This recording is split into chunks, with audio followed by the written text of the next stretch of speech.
April 14, 1865, 10 days before his death, the President of the United States saw something that would haunt him until his final breath. He saw his own corpse.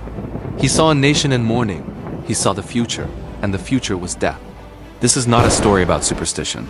This is not a tale of coincidence. This is the true account of Abraham Lincoln's premonitory dream, a vision so powerful, so terrifying that he confided it to his closest allies just days before an assassin's bullet would make it reality. What you're about to hear will make you question everything you thought you knew about fate, destiny, and the thin veil between our world and what lies beyond. Washington, D.C., the Civil War is over. Robert E. Lee has surrendered. After 4 years of bloodshed that claimed 620,000 American lives, peace has finally come. The streets should be filled with celebration. But inside the White House, in the dim candlelight of the private quarters, Abraham Lincoln cannot sleep. He is 56 years old. His face is carved with deep lines of sorrow and exhaustion. The war has aged him 20 years. His son Willie died 3 years ago, and Mary Todd Lincoln has never recovered. She sees visions, she hears voices, and now, so does he. For weeks, Lincoln has been haunted by a recurring dream. Not the pleasant dreams of childhood or victory. Not memories of his humble beginnings in Kentucky. No, this dream is different. This dream reeks of death. In his dream, Lincoln is awakened by the sound of sobbing. Not the gentle weeping of a single mourner, but the collective anguish of hundreds. It fills the White House like a flood. He rises from his bed and walks through the corridor's empty corridors. Every room he enters is vacant, yet the crying grows louder. Room after room, hall after hall, all empty. All silent except for that unbearable sound of grief. And then, he enters the East Room. There, in the center of the room, draped in funeral vestments, lies a catafalque. A coffin, guarded by soldiers in full dress uniform. And surrounding it, a sea of mourners, their faces twisted in anguish. In the dream, Lincoln approaches one of the soldiers. His voice trembles as he asks the question that will haunt him for the rest of his life. Who is dead in the White House? The president. He was killed by an assassin. And then comes the sound that shatters the dream, a loud, piercing cry from the mourners. Lincoln jolts awake, drenched in sweat, his heart hammering in his chest. This is no ordinary nightmare. Lincoln has dreamed of his own death. But here's what will send chills down your spine. This isn't the first time. Lincoln has a long history with the supernatural. With prophecies. With visions that come true. And this dream? This is only the beginning. Stay with us. To understand why Lincoln's dream terrified him so deeply, you need to know this. Abraham Lincoln believed in fate. He believed in signs. And he had good reason to. November 6, 1860, election night. Lincoln has just won the presidency. He returns home to Springfield, exhausted but victorious. He lies down on a sofa in his room to rest, and then, he sees it. In the mirror across from him, Lincoln sees his reflection. But not just one reflection, two, side by side. Identical faces staring back at him, but one is clear, vibrant, alive. The other is ghostly pale, deathly, almost transparent. Lincoln later told his wife Mary, "I could see this apparition very plainly. The face was very pale, ghostly. It disappeared when I moved, but when I lay back down, there it was again, two faces, one living, one dead." Mary Todd Lincoln interpreted this vision immediately. The living face represented his first term as president. The ghostly face? His second term, one he would not survive. But this wasn't Lincoln's only encounter with the supernatural. Throughout his life, he spoke openly about fate, about predetermined destiny. In his own words, "I am sure I shall meet with some terrible end. CTRL 95. He said this to close friends. To his law partner, William Herndon. To his wife. To his bodyguard, Ward Hill Lemon. Over and over, Lincoln expressed a bone-deep certainty that his life would end violently, prematurely, tragically, and he had reason to be afraid. Lincoln received death threats daily, hundreds of them. Letters describing in graphic detail how he would be murdered. Drawings of nooses, bullets sent in the mail. In 1861, before his first inauguration, there was a confirmed plot to assassinate him in Baltimore. He had to sneak into Washington, D.C. in disguise, arriving in the dead of night. The President of the United States, skulking through the Capitol like a fugitive. This was the reality of Lincoln's presidency. Lincoln had other dreams. Dreams that seemed to predict the future with eerie accuracy. Before major battles of the Civil War, he would dream of a phantom ship moving through fog, and the next day, news would arrive of a Union victory. Before his son Willie died, Mary Todd claimed Lincoln had nightmares of death and coffins for weeks. Lincoln didn't just dream. He paid attention to his dreams. He believed they meant something. And when the dream of his own funeral came to him in early April 1865, he absolutely knew that time was running out. But here's the question that nobody can answer. If Lincoln knew he was going to die, if he saw it in his dreams, if he believed in fate so completely, why didn't he try to stop it? Why did he continue to expose himself to danger? Why did he refuse protection? The answer will shock you. April 11, 1865. 3 days before his death. Lincoln is in the White House with a small group of his closest confidants, his wife Mary, his bodyguard Ward Hill Lamon, and a few trusted friends. The war is over. They should be celebrating. But Lincoln is troubled, distracted, haunted. Mary notices. She always notices. She asks him what's wrong. At first, he doesn't want to tell her. He knows how it will affect her. She's already fragile, already seeing spirits and hearing voices since Willie's death. But the dream is weighing on him too heavily. He needs to share it. And so, by firelight, Abraham Lincoln tells them everything. Ward Hill Lamon, his bodyguard, later documented this conversation in his diary. This is what Lincoln said. About 10 days ago, I retired very late. I had been waiting for important dispatches. I could not have been long in bed when I fell into a slumber, for I was weary. I soon began to dream. There seemed to be a death-like stillness about me. Then I heard subdued sobs, as if a number of people were weeping. I thought I left my bed and wandered downstairs. There the silence was broken by the same pitiful sobbing, but the mourners were invisible. I went from room to room. No living person was in sight, but the same mournful sounds met me as I passed along. I was puzzled and alarmed. What could be the meaning of all this? Determined to find the cause of things so mysterious and shocking, I kept on until I arrived at the East Room, which I entered. There I met with a sickening surprise. Before me was a catafalque, on which rested a corpse wrapped in funeral vestments. Around it were stationed soldiers who were acting as guards. And there was a throng of people, gazing mournfully upon the corpse, whose face was covered, others weeping pitifully. "Who is dead in the White House?" I demanded of one of the soldiers. "The President," was his answer. "He was killed by an assassin." Then came a loud burst of grief from the crowd, which woke me from my dream. I slept no more that night. Imagine the horror in that room. Mary Todd Lincoln is on the verge of hysterics. Ward Hill Lamon, the bodyguard, is shaken to his core. He begs Lincoln to cancel all public appearances to increase security, to take the dream seriously. But Lincoln is calm, almost resigned, et triesto confortem, essayes, ituas only Abraham, Mary. Let us say no more about it and try to forget it. But they all know he doesn't mean it. He can't forget it. None of them can. Here's something that will send shivers down your spine. In the dream, Lincoln never saw the face of the corpse. It was covered. He only knew it was the president because the soldier told him. But think about this. The corpse in the dream could have been anyone. It could have been a symbol, a metaphor. But Lincoln and everyone who heard about the dream immediately assumed it was him. Why? Because deep down, Lincoln had already accepted his fate. He knew. He had always known. But here's where the story gets even stranger.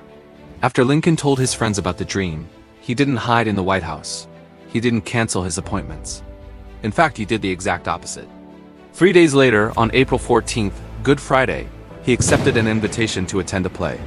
A comedy at Ford's Theater, against everyone's advice, against all reason. It was as if he was walking toward his destiny with his eyes wide open. April 14th, 1865, Good Friday. The day begins like any other. Lincoln wakes early. He has breakfast with his family. He meets with his cabinet. Everything is normal, routine, except for one thing. Lincoln is in an unusually good mood. Multiple witnesses report that Lincoln seems almost peaceful, happy even. At the cabinet meeting, he tells them about another dream he had the night before, not the death dream, but the phantom ship dream. The one that always preceded good news. He predicts they'll receive word of General Sherman's surrender soon. But throughout the day, multiple people warn him. His bodyguard, Ward Hill Lamon, is supposed to be with him that night, but Lincoln sends him on an assignment to Richmond. Mary Todd Lincoln doesn't want to go to the theater. She has a bad feeling. She suggests they cancel. Lincoln insists they go. Even the theater owner, John Ford, later testified that he thought it was strange. The president had been sent multiple threatening letters that week. Security was notoriously lax at Ford's theater. But Lincoln didn't care. He wanted to see the play. He wanted to laugh. He wanted one night of normalcy before what? At 8 p.m., Lincoln and Mary leave the White House. They pick up their guests, Major Henry Rathbone and his fiancée Clara Harris. The carriage ride to the theater takes 15 minutes. Along the way, people wave and cheer. The president smiles. He tips his hat. He looks content. But think about this. Lincoln knows about the dream. He knows what it predicted, and he's going anyway. Is this courage? Fatalism? Or something else entirely? Some historians believe Lincoln had made peace with death. That after 4 years of war, after 620,000 dead, after his own son's death, he was ready. Maybe even willing. They arrive late, during the first act of Our American Cousin. The play stops. The orchestra plays Hail to the Chief. The audience of 1,700 people rises and applauds. Lincoln waves, embarrassed by the attention. They take their seats in the presidential box, of Box 7, elevated above the stage. In clear view of everyone, Lincoln's security guard that night is John Parker, a Washington, D.C. police officer with a terrible record. He's been reprimanded multiple times for drinking on duty, for visiting brothels during his shifts, for sleeping. And that night, incredibly, he abandons his post. He leaves the door to the presidential box unguarded and goes to the saloon next door to have a drink. Lincoln is alone, vulnerable, exposed. The dream is about to become reality. Somewhere in the theater, moving through the shadows, is John Wilkes Booth, 26 years old. Famous actor, Confederate sympathizer, and tonight assassin. He's been planning this for weeks. He knows the play by heart. He knows exactly when to strike. He is waiting for the biggest laugh line of the night, when the audience will be too distracted to hear a gunshot. It's 10:13 p.m. The actor on stage delivers the line. Don't know the manners of good society, eh? Huh? Well, I guess I know enough to turn you inside out, old gal. You suckdologizing old man trap. Bad. The dream has come true. Abraham Lincoln has been shot in the back of the head. But here's what most people don't know. He doesn't die immediately. He lingers for 9 hours. And in those 9 hours, something extraordinary happens. Something that makes the dream even more prophetic than anyone realized. What happens next will haunt you forever. Have you ever had a dream that felt so real, you woke up with a lingering sense of unease? A dream that seemed to whisper secrets from the future? What if I told you that one of the most famous figures in history, Abraham Lincoln, had a dream so vivid and so chilling that it foretold his own death just days before it happened? This isn't a ghost story. It's a documented piece of history that blurs the line between premonition and reality. The story begins in the final days of the American Civil War. In early April 1865, the Union was on the brink of victory. A victory that Lincoln had fought for with every fiber of his being. The nation was exhausted, scarred, but hopeful for the first time in years. Lincoln himself, though weary from the immense pressure of leadership, was looking forward to the peace that was finally within reach. But in the midst of this fragile optimism, a strange and dark premonition crept into the White House. One night, Lincoln had a dream that he couldn't shake. He recounted it to his wife, Mary Todd Lincoln, and a close friend, Ward Hill Lemon. He told them that in his dream, he was awakened by a mournful sound, a sound of people weeping. It was a subdued, ghostly sobbing that seemed to echo from every corner of the executive mansion. Confused and concerned, he rose from his bed and began to wander through the silent, moonlit rooms of the White House. He went from room to room, but found no one. The sound of weeping grew louder and more distinct as he walked, yet the halls remained eerily empty. He saw the familiar furniture, the portraits on the walls, all bathed in a spectral light, but there was no living soul in sight. Where was everyone? And why were they crying? Driven by a growing sense of dread, he continued his search until he reached the East Room, one of the grandest reception rooms in the White House. And there, he saw it. In the center of the room, there was a catafalque, a raised platform used to support a coffin. On this catafalque rested a casket, and around it stood a crowd of mourners, their faces hidden in the shadows, their grief palpable. Soldiers stood guard, but their heads were bowed in sorrow. Lincoln, still in his dream state, approached one of the soldiers and asked, "Who is dead in the White House?" The soldier, with a voice full of sorrow, replied, "The president. He was killed by an assassin." At that moment, a loud burst of grief erupted from the crowd of dream mourners, and the sheer intensity of the sound jolted Lincoln awake. He was back in his own bed, the dream fading but the terror remaining. He told his wife and friend that the dream haunted me ever since. He couldn't dismiss it as just a product of a tired mind. The detail, the emotion, the chillingly specific prophecy, it felt like a warning. Mary Todd Lincoln was deeply disturbed by the story. She was a woman who believed in omens and spiritual signs, and this dream confirmed her deepest fears for her husband's safety. Lamon, who was also Lincoln's self-appointed bodyguard, begged the president to be more cautious, to not venture out in public, especially at night. But Lincoln, ever the pragmatist, tried to brush it off, though the story suggests he was more affected than he let on. He had a deep-seated belief in what he called fatalism, the idea that what is meant to be will be, and that no amount of caution can alter one's destiny. He once told a colleague, "I have a presentiment that I shall not outlast the rebellion. When it is over, my work will be done." Just a few days after recounting this haunting dream, on the evening of April 14, 1865, President Lincoln and his wife decided to attend a play at Ford's Theater in Washington, D.C. The war was effectively over. General Lee had surrendered just 5 days earlier. It was a time for celebration, a chance for the weary president to finally relax. Despite warnings from his security and the lingering unease from his own dream, Lincoln went to the theater. He felt it was his duty to appear in public, to share in the nation's joy and project a sense of normalcy after years of brutal conflict. We all know what happened next.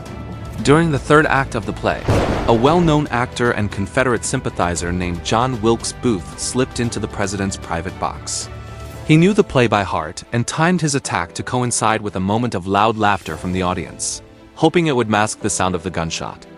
He aimed a single-shot derringer at the back of Lincoln's head and fired. The president slumped forward, mortally wounded. Chaos erupted in the theater as Booth leaped from the box onto the stage, famously shouting, "Sic semper tyrannis," thus always to tyrants, before escaping into the night. President Lincoln was carried across the street to a boarding house, the Peterson House, where he was laid diagonally on a bed that was too short for his tall frame. Doctors worked through the night, but the wound was fatal. The next morning, on April 15, 1865, at 7:22 a.m., Abraham Lincoln, the 16th President of the United States, was pronounced dead. The nation was plunged into a state of shock and profound grief. The joy of victory was instantly replaced by the sorrow of loss. And in the days that followed, Lincoln's body lay in state, not just anywhere, but in the East Room of the White House, the very room from his dream. A catafalque was constructed to hold his coffin. Soldiers stood guard, and thousands of mourners filed past, weeping for their fallen leader. The scene was a horrifyingly exact reflection of the dream he had described just days before his death. The subdued sobbing, the honor guard, the coffin in the center of the East Room, it all came to pass, exactly as he had foreseen. So what do we make of this? Was it a simple coincidence? The result of a stressed mind projecting its deepest anxieties? Or was it something more? A true prophetic vision, a glimpse into the unchangeable tapestry of fate? Historians and psychologists have debated this for over 150 years. Skeptics argue that Lincoln was under immense stress and constantly aware of threats against his life. It's plausible that his subconscious mind simply pieced together his worst fears into a narrative. After all, the idea of an assassinated president lying in state in the White House isn't entirely unpredictable. But the sheer specificity of the dream is what makes it so compelling. The East Room, the catafalque, the weeping crowds, the soldiers' chilling confirmation, it's a sequence of details too precise to be easily dismissed. For many, Lincoln's dream remains one of history's most compelling and unsettling examples of a premonition. It adds a layer of tragic mystique to an already monumental figure, suggesting that perhaps on some level, Lincoln knew his work was done and that he was destined to become a martyr for the Union he had fought so hard to preserve. His dream became his reality, a final somber chapter in the life of a leader who shaped a nation. What do you think? Was Lincoln's dream a prophecy, or just a dark fantasy brought on by the immense pressures of his time? Let me know your thoughts in the comments below. Thanks for watching. Since 1865, there have been hundreds, perhaps thousands of reports of a phantom funeral train appearing on the tracks between Washington, D.C. and Springfield, Illinois. Always in April, always at night, always following the exact same route that Lincoln's body took. Railroad workers report seeing it. Residents living near the tracks claim to hear it.